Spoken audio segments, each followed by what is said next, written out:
Welcome to the Deep Dive. We are here to give you a genuine shortcut to being well-informed, and today we're wrestling with a concept that, well, it sounds purely philosophical at first, It does. but our research insists it's incredibly practical. It's foundational even to self-direction. We're talking about the space between thoughts. Right. I mean, when we talk about our inner world, we usually focus on the content. Right. Right? The list of worries, the planning, the memories. The noise, the constant parade of noise. Exactly. But today we're exploring something quieter, almost hidden. These brief microsecond gaps between all those thoughts. And this material suggests that space isn't just an absence. It's a dimension we rarely visit on purpose. And by ignoring it, we're missing out on a huge internal resource. It's like staring at a screen full of text and never noticing the margins. That's a great way to put it. You focus on the action, the data, the things you can grab. But the promise here is, well, it's profound. The sources say when you intentionally shift your awareness into that gap, you access something powerful. And what is that? It's not just calm. It's true clarity, inner balance, and act. I love this phrase from the sources. The soft magnetic pull toward the person you want to become. A soft magnetic pull. Yeah. That's so different from the forced, grinding self-improvement we usually hear about. Yeah, it implies an effortless direction, a sense of rightness. So our mission today is to walk through that hidden landscape. We're going to use the roadmap from our sources to uncover what we're missing when we only listen to the noise. Let's start by defining that landscape for you. The material is very deliberate about using metaphors to help us visualize this because, Right. well, describing nothing is hard. Exactly. You can't analyze the space between thoughts like a balance sheet. So what's the image they give us? They ask you to completely shift your perspective. Yeah. So imagine your inner world not as some frantic, busy street, Yeah. but as a vast landscape at dawn. Okay. Duh. It's a moment of pure, suspended motion. I mean, think about it. At dawn, the world hasn't fully sprung into action. The birds aren't singing like crazy yet. The to-do list hasn't mentally downloaded. Precisely. And if you lean into that sensory description, the sky is still dim, everything feels held, suspended in that cool, early morning silence, you realize this mental state isn't dark or light. It's not determined or reactive. It's pure potential. It's maximum potential energy where all choices are still on the table. And that's so crucial because it connects this abstract idea to actual self-direction. The sources call it the gentle pause before the next movement, the next choice, the next version of you. Right. It's the incubator for change. Because in that moment, your choice is purest. It's before all the mind's habits and the external demands have started steering the ship for you. And that's a key insight for you listening right now. If you live entirely in the frantic midday of your mind, just rushing from one thought task to the next. You're never encountering the suspension you need to choose differently. You're just on momentum, repeating patterns. The pause, that internal dawn, is preparatory. It's where you gather the resources for authentic action. Okay, so we've mapped the landscape, this vast, suspended dawn. Right. And now we move to the core idea. And this is where the source material started repeating its central point, almost like a mantra. Yeah, they really hammered this home. They state, unequivocally, every pause you encounter in life carries a message. Every silence reveals a possibility. This just flips our usual understanding on its head. Yeah. We treat silence like an empty void we have to fill immediately. With music, with your Yeah. phone, with the very next thought. But this material suggests silence isn't an absence, it's a broadcast channel. It's actually communicating something. Okay, but if it's broadcasting, why don't we hear it? I think this brings us to the prerequisite. It's one thing to say the silence has a message, but what do we actually need to do to tune in? The material is very clear on this. Accessing the subtle communication requires an active choice. We have to step beyond constant internal noise. So our own internal monologue is like static. Exactly. Think about the planning, the worrying, the rehearsing conversations. It's all interference. If your brain is constantly broadcasting its own signals at full volume, how can you possibly receive that soft, subtle message coming from the pause? It's not just distracting us from the outside world, it's blocking our own inner receiver. Right. Which means you have to consciously seek out that pause. Mhm. It's not just going to accidentally happen, not in our world. And that's why this matters so much for you. The pressure to be productive, to be constantly on, is immense. If we treat stillness as laziness, Or a waste of time. we're just ensuring we run on autopilot. And without that checkpoint, that moment of internal dawn, how do you even know if the direction you're running is the right one for you? You're just following the loudest voice. And that loud voice is so often the voice of fear or habit or just external pressure. And that lack of alignment, eventually it shows up as burnout or just this profound dissatisfaction. So the pause isn't a luxury, it's a navigational tool. So let's get to the most fascinating counterargument in the sources. We just said we see silence as a waste of time because we assume the space between thoughts is just empty. And that assumption that it's a vacuum, that's the single biggest barrier. People think they're just staring into a void, waiting for the next thought to come rescue them from boredom. But the material says that's just wrong. Completely wrong. The counterargument is definitive.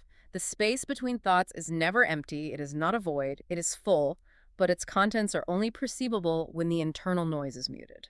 That changes everything. It reframes this from how to rest your mind to how to access valuable pre-existing data. Yes. So if it's not empty, what exactly is in there? What are the valuable things we're currently ignoring? The sources are remarkably consistent on this. They detail 3 specific kinds of latent potential just waiting in that quiet. First, it holds directions we have not yet taken. Directions we haven't taken, so possibilities that we suppress before we even consciously registered them. Exactly. Think of it like mental bandwidth. When your mind is totally full with the argument you had yesterday or the deadline in 3 hours, your system has no processing power left to register new, subtle, creative possibilities. The directions are there, like faint signals on a radar, but the mental static just makes them invisible? That's it. The noise of managing the known present actively pushes away the potential future. It's an attention scarcity problem. Okay, that makes perfect sense. What's the second one? The second content is options we have not yet explored. This is more than just direction. This is about creative solutions to existing problems. Right, because we get stuck in black and white thinking when we're stressed or rushed. We do. And the space between thoughts is where those novel connections, those unconventional third or fourth options tend to bubble up because they aren't constrained by the logic of the thought that just came before. So if I'm stuck, the answer isn't to think harder, but to stop thinking for a moment. To let this space present the unexplored option. Yes. Oh. And the third item on the list is, well, maybe the most profound. The space is full of strength we have not yet allowed ourselves to express. Strength. That seems counterintuitive. How is strength in silence? We usually associate silence with, I don't know, relaxation or even vulnerability. Because the strength they're talking about isn't brute force. It's that quiet internal fortitude that lets you tolerate uncertainty, stand firm in your values. Move forward without needing external validation. That's it. That self-possession is so often buried under self-doubt, which is just another form of noise. When you silence the self-criticism and the fear of external judgment, what's left is that pure, unexpressed inner strength. Wow. Okay, so that list. It implies the noise we generate is actively suppressing our potential futures and our core resilience. It isn't just distracting us, it's literally pushing down our unexpressed future self. It completely reframes self-improvement. It's not about adding a new technique or a new hustle. It's about allowing the potential that's already there to surface. The directions, the options, and the strength. They're all waiting in that internal dawn, but only if we create the stillness needed to see them. Right. So let's bring this all back to the practical signals. If you, the listener, manage to quiet down and enter that moment of dawn, what specific, subtle signals come through? This is the toolkit. The sources are very specific. When the internal noise subsides, you can start to notice 4 key signals. They're all interconnected. The first is intuition. We often confuse intuition with just a gut reaction. How does silence help us get to true intuition? Well, intuition, in this context, is defined as knowing without needing logical proof. It's that subtle knowledge that comes from synthesizing a ton of complex subconscious data. And the noise of linear logical thought, the spreadsheet brain, it just overrides that holistic sense. It does. Silence doesn't create intuition. It just removes the loud, insistent logical voice that's always arguing against it. Okay, the second signal is clarity. This seems obvious, but what's the difference here? Normal thought often gives us complexity that we mistake for clarity. We have a clear understanding of 5 competing priorities, and it leads to paralysis. Right. The clarity found in the pause is the ability to see the one essential priority. It's like the sun rising just enough to illuminate the single most important path forward, leaving the rest in shadow. That's a vital distinction. Yes. Clarity isn't seeing everything, it's seeing what matters. Okay, third signal. Alignment. That's a buzzword we hear a lot. What does it mean here? Alignment is that feeling of inner fit. It's when Your actions, your values, your current direction, Hmm. they all just snap into place. It's an energetic signal. A lack of friction. Yes. When you're rushing, you often feel that subtle resistance, that sense of wrongness. Alignment is the absence of that friction. The pause lets you feel that quiet inner confirmation, that soft magnetic pull, because the noise of anxiety isn't masking your body's wisdom. So alignment is the signal that you've chosen one of those directions we haven't yet taken that actually fits you. Exactly. And the final signal they discuss is truth. This is the deepest one. It strips away all the illusions. Truth. I mean, in a world of information overload, how does a pause deliver truth? The truth here isn't objective fact about the universe. It's the truth about you. Yeah, It's well, the insight you can't deny, the uncomfortable reality you've been using distraction to avoid, or the profound realization about your own purpose. Because that space between thoughts isn't busy with defense mechanisms or external expectations.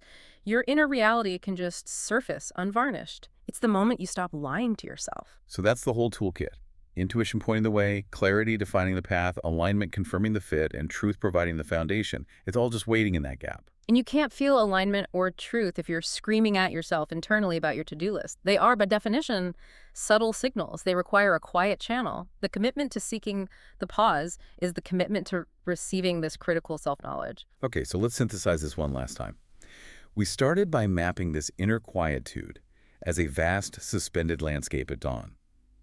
We've established that this space is not a void, it's a reservoir of unexpressed potential. Directions, options, and strength, precisely. The space between thoughts is the most fertile ground for self-discovery and the most direct pathway to your desired future self. But, and this is the key, access is conditional. It only opens when you intentionally choose silence over noise. The insight is already there, just waiting to be seen. Exactly. And so, we'll leave you with this final question, which builds directly on the source material's focus on all that unexpressed potential. If the space between thoughts really is full of directions we have not yet taken and strength we have not yet allowed ourselves to express, consider this. What is the actual measurable cost in terms of missed opportunities, personal fulfillment, and genuine self-expression of allowing constant internal noise to drown out the possibility of silence? Just reflect on your day. How often do you truly encounter that pause? The choice to step into the stillness might just be the most undervalued choice you can make today, to step into your full potential. We hope this deep dive into your inner quietude has given you a valuable, profound shortcut to being well informed about the hidden dimensions of your own mind. We'll catch you next time.